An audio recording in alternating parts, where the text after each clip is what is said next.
Tele HQ briefing, and we're here with Bruce. How are you doing today, Bruce? Good. Been a great show here. Yeah, been a great day. Yeah. Met a lot of interesting people. Yeah, I heard you talking to some students who might be potential interns for you, and maybe even start some new projects. Yeah. There's a lot of good ideas out there and some great people. So we're here talking about our heart monitoring technology. Yeah. Basically, what we're doing is making devices that people can use themselves, equivalent of what you get in hospital, but you can wear it on your wrist. And I've got here a He's got an Apple Watch here. Yeah, with a little sensor on it, and you can actually record your ECG. So it's used. We've recorded over 20 million ECGs now from people around the world. So it's proven to be a really helpful and popular product. Yeah, so we were chatting earlier before that you get a lot of patients that come in with heart palpitation or something along the lines of they're freaking out, and they go to the emergency room and they keep doing these trips but keep missing the detection. Exactly. I'm sure everybody's one time or other felt they've got like a racing heart or a palpitation. You go off to the hospital and of course it's gone. Yeah. So, and people, you hear these stories time and time again. They go to the hospital 5 times or to their doctor 5 times, never capture it. Well, they can just buy one of the little do you have a device. Yeah, we've got different devices. I've got one in my pocket here. Yeah. We have one that goes on your the back of your phone. Back of your phone, yeah. Yeah, you can see here on the back of the phone there. Just put your fingers on here, record on your phone, and transmit after you've recorded the ECG. We have algorithms in there that actually analyse, so you don't need to be a doctor. It'll tell you whether you're normal or have atrial fibrillation or some other condition. Okay. And then you can just email it to your doctor. So explain some of the technology behind your software side of it. Okay.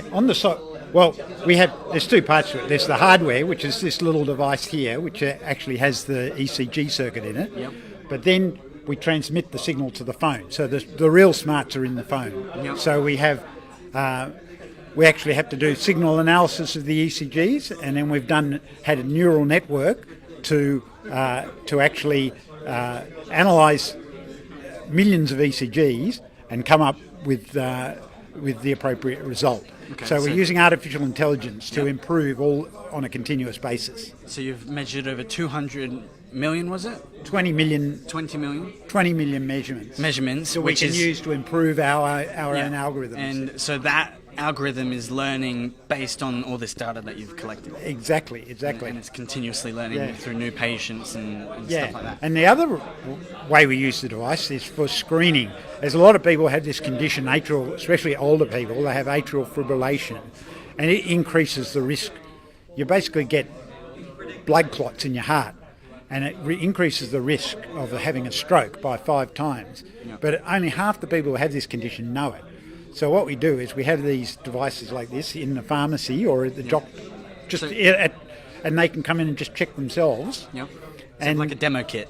Yeah. It's like a kiosk really. You go up to and you can check yourself, and then you might find there's probably only less than 1% of people may have a condition. So it's not cost effective for every one of those to go off and have a heart test and send the healthcare system broke. Yeah. But by having a very cheap and simple screening test, then it turns out to be very cost effective because it costs $1 or $2 to do the test. But if you have a stroke, that's going to cost the healthcare system hundreds of thousands of dollars probably. So that's the advantage of it. Okay, so you sell these into pharmacies today? No, we don't actually. We just sell them direct. Okay. So it's a kind of interesting story how the product tell us the got story. to market.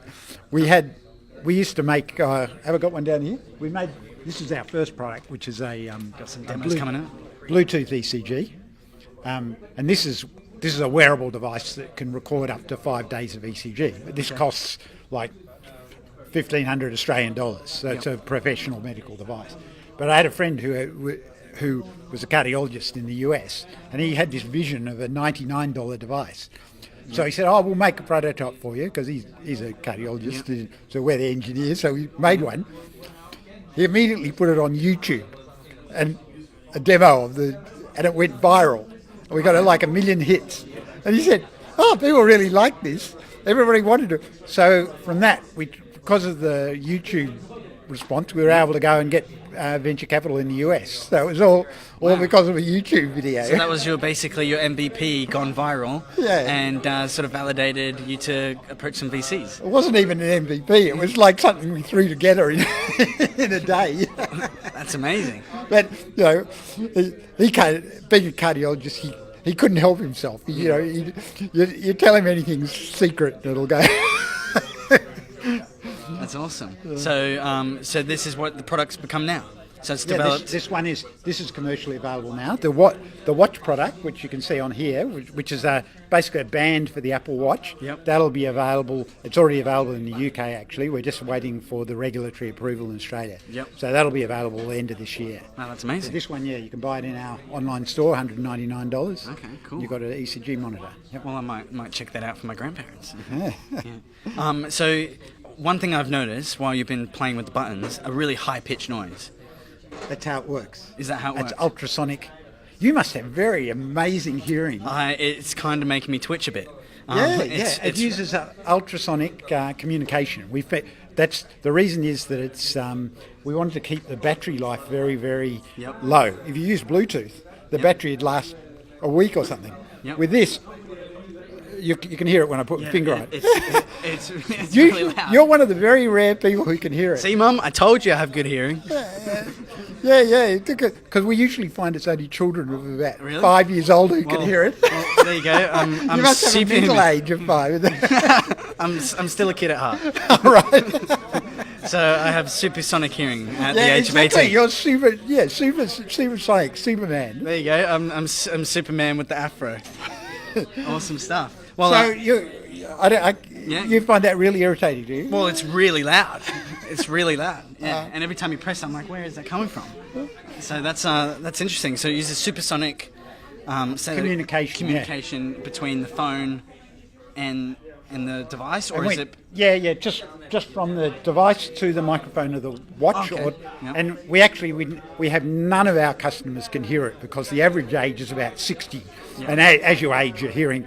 I mean, I'm lucky to hear anything above 8 kilohertz. This is at 19 kilohertz. So is that pretty amazing? Yeah, you're pretty amazing. That's cool.